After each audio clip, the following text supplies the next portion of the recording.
Hola, bienvenidos a un nuevo vídeo de La Cabeza de Eva. Hoy quería hablaros sobre el duelo y cómo afrontar la pérdida de un ser querido. No me voy a referir hoy al duelo por una relación que se pierde o al duelo cuando pues nos diagnostican, por ejemplo, una enfermedad, eh, pero podéis quizás extenderlo porque en realidad pues vienen a ser los mismos pasos y digamos que el origen de las dificultades es el mismo. He querido hacer hoy este vídeo porque me lo habéis pedido en alguna ocasión, incluso en comentarios me lo habéis dejado, y en este momento yo estoy afrontando el duelo por la pérdida de mi padre, así que me ha parecido un buen momento para de alguna manera compartirlo con vosotros como he hecho en otras ocasiones, pero como siempre intento hacer dándole un giro positivo y útil, que es en este caso hacer este vídeo. Entonces, a la vez que comparto, pues hago de ello algo más práctico. Por otro lado, pues ese es el motivo por el que he tardado un poquito más en hacer un vídeo. O aquellos que me seguís en Instagram, a lo mejor habéis notado que he estado un poco menos activa. Pues ha sido el motivo, no he dejado mi trabajo, he seguido trabajando y digamos que con eso y la parte familiar pues no he encontrado el momento de grabar un vídeo o de hacer algo más. Entonces, bueno, pues ese es el motivo. El duelo y el dolor por la pérdida de alguien es igual para todo el mundo. Es evidente que en esto pues no tiene que ver ser una persona con altas capacidades o no. Pero sí hay una serie de características de las personas de altas capacidades que dificultan un poco más este momento o esta aceptación de ese dolor, lo hacen un poco más difícil. Os las voy a ir contando y luego también las voy a dejar en el blog de mi página web, que os la dejo aquí para que la tengáis, y en el blog ahí también voy a escribirlo para que lo podáis consultar o por si lo queréis volver a mirar. Y son las que, en mi opinión, nos dificultan más a las personas con altas capacidades enfrentar este momento de la pérdida, que por otro lado es algo natural y sabemos desde siempre y forma parte de esta cosa que nos dicen tanto del ciclo de la vida y de cómo son las cosas, pero eso no lo hace más sencillo. ¿Cuáles son estas características que nos lo dificultan, en mi opinión? Pues veréis, en primer lugar, una de la que ya hemos hablado y en la que no profundizaré mucho hoy porque ya tengo un vídeo, que es que nos cuesta mucho frustrarnos. Desde pequeños nos acostumbramos, o más bien no nos acostumbramos a frustrarnos con facilidad. Y al final la muerte es la mayor frustración de todas, pues porque es algo que tenemos que aceptar por narices y que no nos deja más opciones. Y realmente es muy difícil aceptar esa realidad. Y a las personas que de naturaleza nos cuesta más frustrarnos y aceptar cosas, pues tenemos más dificultad con esto. Yo siempre me acuerdo que cuando a mí de pequeña me llevaron a ver la película de Bambi, Disney como siempre haciendo felices a los niños, cuando a Bambi se le murió su madre, eso abrió una puerta para mí horrorosa, que fue la de entender que a la mía le podía ocurrir lo mismo. Y recuerdo que tardé muchísimo en superarlo, pero tardé mucho en superar, por un lado, la emoción, pero por el otro lado también el enfado, como de decir, me niego, o sea, no quiero.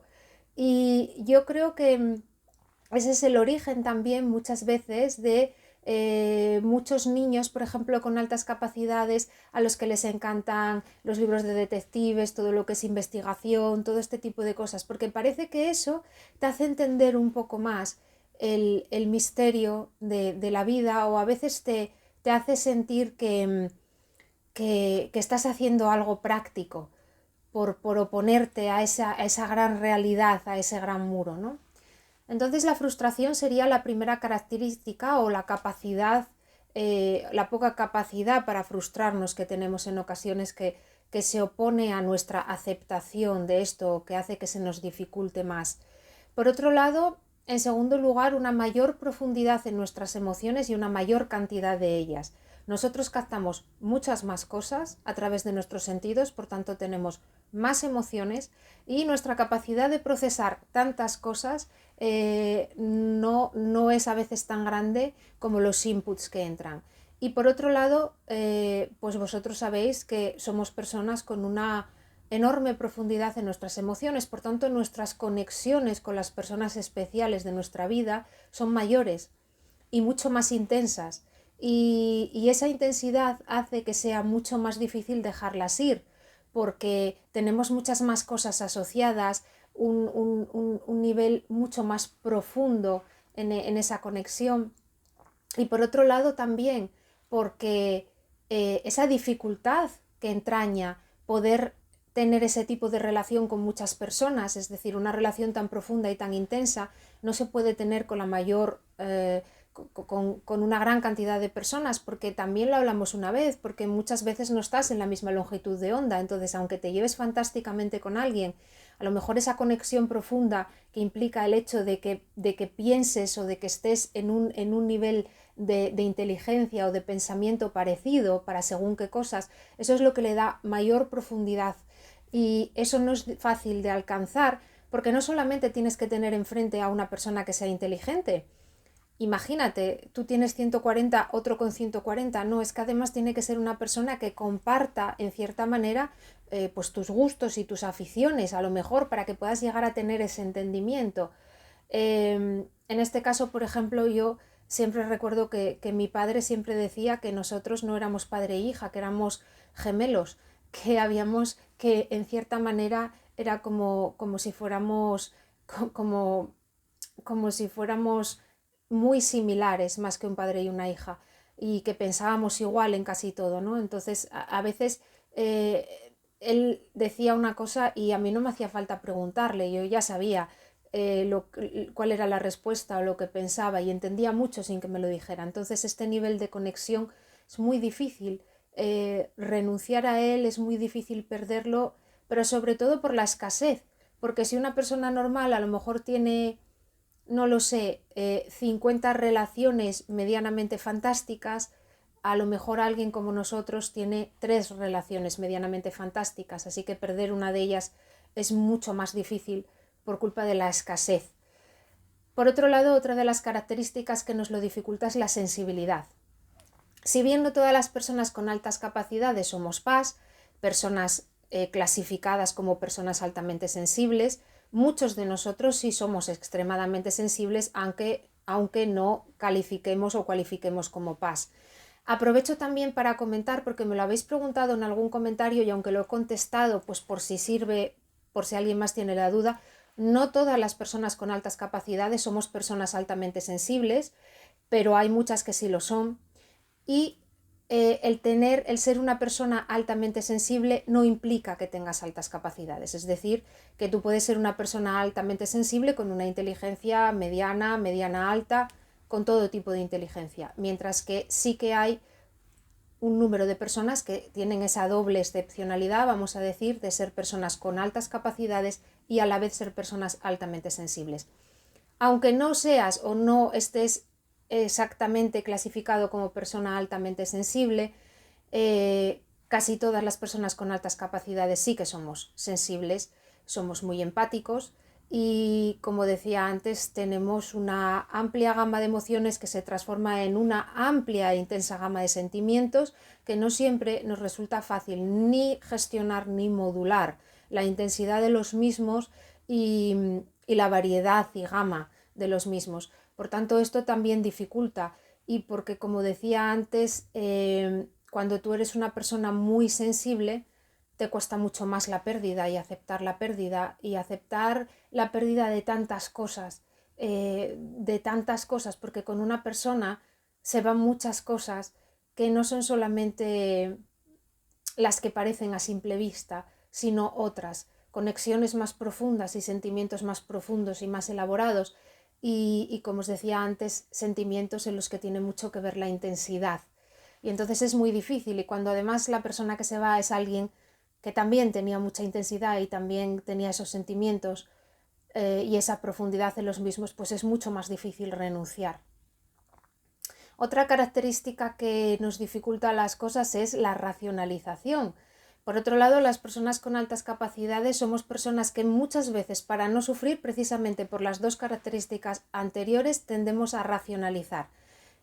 Por un lado, porque tenemos tal intensidad y tal mogollón de cosas que como no sabemos qué hacer con ellas, inconscientemente no hacemos nada, las tiramos en un rincón, las metemos en un cajón, racionalizamos, hacemos un secuestro de la razón a la emoción y nos quedamos en pensar en lugar de en sentir. Y entonces decimos cosas como, ah, bueno, pues se ha muerto mi madre, normal, era mayor, tenía una enfermedad o se ha muerto esta persona, bueno, pues ya había llegado su hora, la vida es así, etcétera, etcétera. Porque no queremos entrar en la emoción que ello conlleva. Pero el problema es que cuando no entras en la emoción, no entras en los sentimientos tampoco y no te permites a ti mismo vivir lo que tienes que vivir y vivir el duelo y vivirlo como lo tienes que vivir, eso se te queda ahí.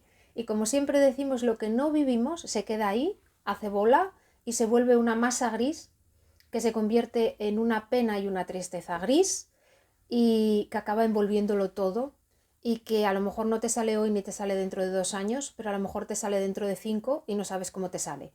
Entonces las cosas hay que gestionarlas en el momento en el que hay que hacerlo y en el momento en el que suceden. Por tanto, la racionalización no es práctica en este caso. Yo también os puedo compartir en este momento que mi padre, que era una persona muy, muy, muy racional, pero también muy emocional y tendía mucho a la racionalización, recuerdo que cuando le diagnosticaron su enfermedad, me dijo, no quiero que estés triste, porque no merece la pena. Claro, ¿cómo no voy a estar triste y cómo no va a merecer la pena? Entonces, digamos que son estrategias que utilizamos para no afrontar las cosas, pero las cosas hay que afrontarlas. Y muchas veces aquello que no quieres afrontar es lo que tienes que afrontar. Y sobre todo en este caso tampoco, por favor, no le digáis a otro, no estés triste, no llores, ya lo hablamos en otro vídeo. Las emociones no se pueden negar y no se puede impedir que las personas las tengan. El no estés triste, no llores, ponte alegre, ¿por qué lloras? Esto no. Hay que dejarlas salir y hay que vivirlas. También nos ocurre que tenemos una mayor rigidez y una falta de flexibilidad. Muchas personas con altas capacidades tenemos la doble excepcionalidad de pertenecer al espectro autista o tener características del espectro autista. No todos tampoco. Hay muchas personas con altas capacidades que son simplemente personas con altas capacidades. Pero aun siendo solo personas con altas capacidades, sin tener características del espectro, somos personas rígidas y personas estructuradas. Y personas a las que nos cuesta la flexibilidad, a las que no nos gustan las sorpresas, ni los cambios de estructura, a las que nos gusta el control y tener las cosas controladas para no pasar miedo, para saber, para gestionar, para poder hacerlas bien, para ser perfectos, para no tener sustos, cosas que ya hemos hablado muchas veces, ¿no? Siempre os recomiendo, por tanto, hacer yoga y hacer meditación. ¿Por qué? Porque a través de la flexibilidad del cuerpo llegamos a la flexibilidad de la mente, aunque parezca así dicho una cosa muy, muy loca, pero es verdad. Nos vamos flexibilizando poco a poco y también aprendemos a flexibilizarnos, como decíamos también en algún vídeo, a fuerza de introducir cambios en nuestra vida a través de hacer cosas que vayan cambiando cosas.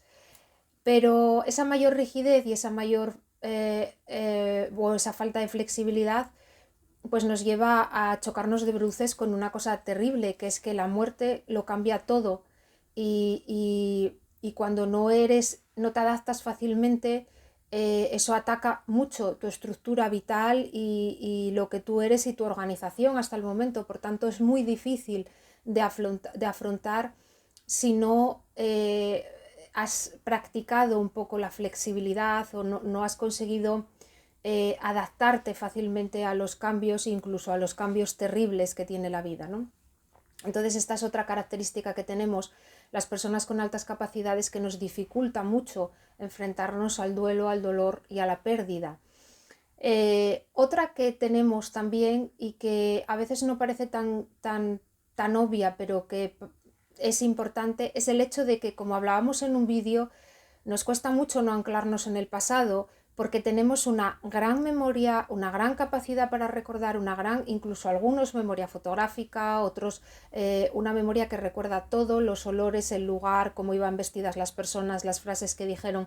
Entonces Eso unido a una gran creatividad hace que sea muy difícil no recordar determinadas situaciones, determinadas vivencias y todo eso es muy difícil no refugiarte en eso y estar en un presente que no te gusta, porque el presente es donde está la pérdida y donde no está ya esa persona y a veces parece raro, pero es mejor estar refugiado en esos recuerdos y en eso, ¿no? Entonces, estas son las características generales que tenemos las personas con altas capacidades y que yo creo, en mi opinión, que son las que más nos dificultan afrontar el duelo y afrontar la pérdida.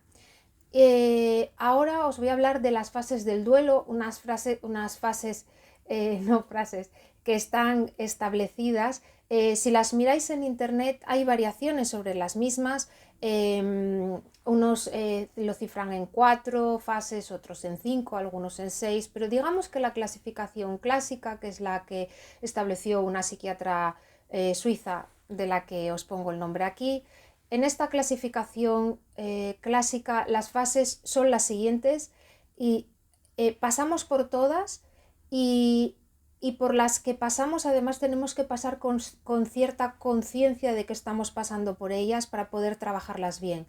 Primero es la frase del shock o de la negación, de esto no es verdad, no me puede estar pasando a mí, no puede ser cierto. En esa frase nos surgen muchas emociones, surge miedo, miedo también a perder a otras personas. Ahora que he perdido a esta, voy a perder al otro, voy a perder a mis hijos, me voy a morir yo.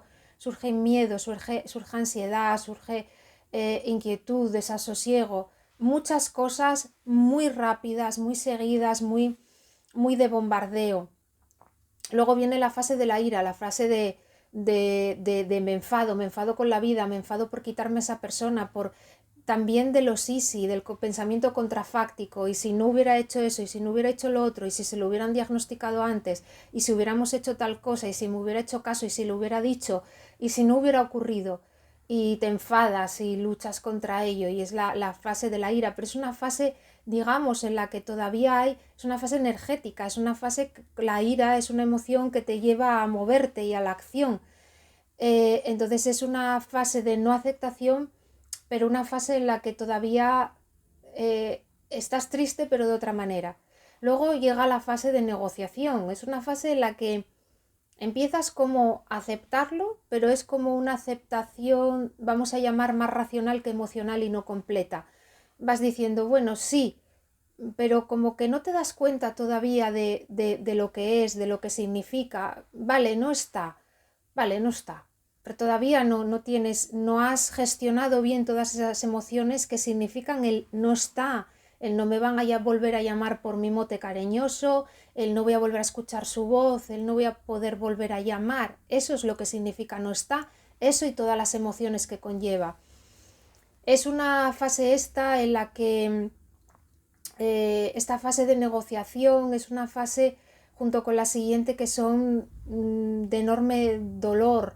La fase siguiente es la que se llama depresión, porque en la siguiente es como, esto es en realidad, si os dais cuenta, como si fuera algo que va cayendo, una gota que va cayendo y que va llegando más profunda, ¿no? Entonces en esta fase de negociación es como que ya hemos aceptado la realidad pero no del todo, y en la siguiente, la de depresión, ya ha llegado esa gota al fondo y nos damos cuenta de lo que significa la pérdida, de lo que significa esa casa vacía, ese despacho vacío, esa ropa en el armario, ese teléfono que no vamos a poder volver a marcar, lo que significa la realidad de la pérdida, como sea para cada uno de vosotros, ¿no? Esa pérdida, lo que significa en vuestra vida y en vuestra estructura, que se pierde con esa persona y que no se vuelve a tener.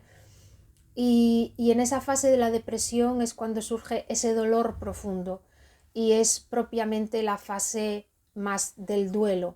Es una fase en la que es muy importante, si uno ve que no puede con ella, pedir ayuda, estar acompañado, hablar mucho de la persona, llorar, dejar que salgan todas las emociones. Si lloras 30 veces al día, lloras. Recrearte, no recrearte en el dolor en el sentido de pensar a la persona, de hablar de ella, incluso reírte de las cosas, ¿por qué no? Recordar sus cosas, lo que decía, cómo lo decía, hablar de ella, hacerla presente, para poder llegar a gestionar todas esas emociones que se van a convertir en el largo plazo en sentimientos, pero que esos sentimientos no se conviertan en un sentimiento perenne, porque el problema es cuando cuando la emoción de la tristeza se transforma en el sentimiento dolor, y el sentimiento dolor se convierte ya en una pena que se instala y se acaba convirtiendo en una depresión inmovilizante, en una tristeza que ya es desmotivadora, que nos impide avanzar, que nos quita la ilusión y que nos quita las ganas de vivir. Entonces tenemos que gestionar las cosas bien para no llegar a ese otro extremo. Pero por el duelo hay que pasar, y por esa tristeza, e incluso hay que pasar porque un día digas, no me quiero levantar, pero me obligo porque tengo que seguir, porque es la manera de gestionarlo. La manera de gestionarlo es decir, estoy muy triste, tengo esto y esto me viene de este sitio, pero me voy a levantar y lo voy a hacer. Y a medida que lo vamos haciendo, poco a poco, vamos gestionando eso y no dejando que se anquilosen y que se enquisten y que se quede ahí. Y luego llega la fase de aceptación, que es la fase en la que aprendes a convivir con la no presencia de esa persona y con la nueva presencia de esa persona en tu vida, si me permitís expresarlo así, que es haber colocado a esa persona en otro lugar. Ya no está presente físicamente conmigo, no me acompaña, y la tengo que colocar en otro lugar. Las personas que tienen fe, en un lugar, las personas que no tienen esa fe de pensar que está en otro lugar mejor, pues en otro lugar en su corazón y en su vida. Y personas pues que hablan con esa persona todos los días, que le cuentan cosas, que le escriben, que lo tienen presente, personas que una vez al año, el día de su cumpleaños, un día especial, hablan de él, cuentan anécdotas o se reúnen con los amigos de esa persona y celebran la vida de esa persona. Entonces la aceptación consiste, como os digo, en colocar a esa persona en otro lugar. Ya no es el plano físico, sino ya es en un plano emocional y en un plano más personal, en el que aprendemos a convivir con esa otra realidad a la que hemos llegado con esa persona. La fase de aceptación es una fase a la que es difícil llegar al principio, no se tarda ni un mes, ni dos, ni tres, pero a la que se llega y, eh, y a la que cuando se llega pues siempre permanece esa pena por la pérdida, pero ya es una pena que es una cosa menos dolorosa, menos intensa y una cosa con la que se puede convivir. Y es el estado al que tenemos que llegar. Estas fases son iguales para todas las personas, como os digo, son obra de una psiquiatra suiza, si no recuerdo mal, el trabajo es del año 69 o 68, es decir, tienen mucho tiempo y en realidad todo el mundo pasa por ellas. Lo que ocurre es que a lo mejor no son tan lineales, ni todo el mundo pasa, es decir, no tienen la misma duración, ni todo el mundo las transita de la misma manera. A lo mejor alguien pasa de una a otra y luego vuelve a la anterior, retrocede y pasa a la siguiente. Es algo muy personal. Pero sí os diría a todos aquellos que estéis pasando por un momento así, que si en algún momento veis que necesitáis ayuda, no os avergoncéis de pedirla y extended la mano y pedir ayuda y hablad de ello y no dejéis que se quede ahí, porque hay que gestionarlo. El duelo hay que gestionarlo y hay que llorarlo. Si veis en las antiguas religiones, las más antiguas que tenemos, que son la religión judía y la religión cristiana, tienen sus propios procesos de duelo. Entiendo que otras también, pero digamos que estas tienen sus propios procesos que yo conozco más y por eso os menciono. En el caso de la religión judía, son 7 días en los que las personas, los familiares del que fallece, durante 7 días están juntos, hablando, llorando, incluso riñendo y enfadándose, me imagino, porque habrá casos en que se junten personas que a lo mejor no tienen una buena relación, aunque sean familia, pero en esas dinámicas, en ese me río, lloro, grito, me enfado, va saliendo el dolor y se van gestionando las emociones. Y después de esos 7 días ya la persona procede a pasar por las otras fases, pero ya ha soltado ahí pues como lo más gordo, ¿no? Todo eso, todo también ha estado acompañada. Y en la religión cristiana pues pues eran estos velatorios que se hacían en las casas, incluso las plañideras antiguamente que se contrataban para que lloraran. Entonces ellas lloraban muchísimo y hacían llorar muchísimo a todo el mundo, y entonces así conseguías llorar todo eso que tenías que llorar sin racionalizarlo y sin quedártelo dentro. Entonces, digamos que de una manera pues natural o antigua o orgánica, la humanidad ha sabido hacer estas cosas desde la antigüedad de alguna manera, ¿no? Pues otras religiones lo que hacen es juntarse para celebrar, digamos, la vida y el tránsito, porque a lo mejor son religiones que están más en contacto con la armonía o con que formamos más parte somos más orgánicos, formamos más parte del universo, del venimos a él vamos. Pues no lo sé, hay muchas maneras de hacerlo, pero como os digo, es algo que está en la humanidad desde el principio de los tiempos, porque desde el principio de los tiempos hemos visto cómo hemos perdido a las personas que queríamos, y cómo realmente es el ciclo de la vida. Y bueno, gracias a Dios ya pues hay ciclos que son más naturales, que es el hecho de que se vayan yendo antes que tú las personas que son mayores que tú, que dentro del disgusto y dentro de la tragedia es un ciclo que se vive de una manera más natural que otros y que otras desgracias que se producen en la vida y que son muchísimo más difíciles. Así que pues este es el vídeo que he querido hacer hoy. Gracias por escucharme, gracias por estar ahí, y en este caso más gracias que nunca, porque bueno, este ha sido un vídeo difícil para mí, pero en el que me habéis acompañado. Así que muchas gracias y nos vemos en el próximo vídeo, y nada más. Un saludo, hasta luego.